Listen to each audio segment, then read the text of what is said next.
अम्मी, वो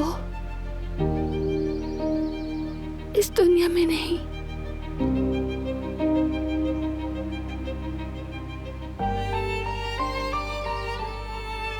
बस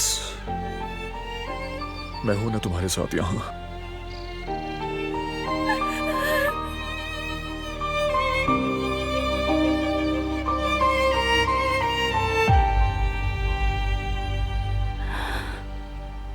सिर्फ तुम हो मेरे पास, मेरे अपने, सिर्फ तुम हो मेरे पास।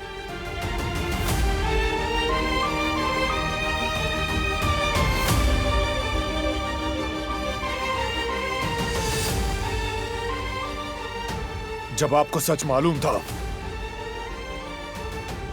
तो पहले क्यों नहीं बताया हमें? क्यों खामोश रही? क्यों कहा कि नहीं जानती?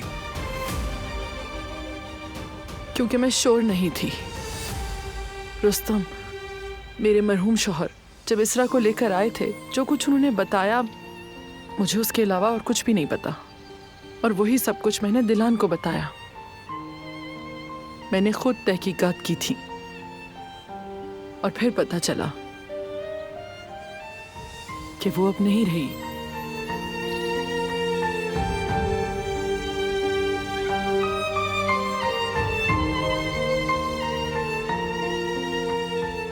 चलो घर चलते हैं।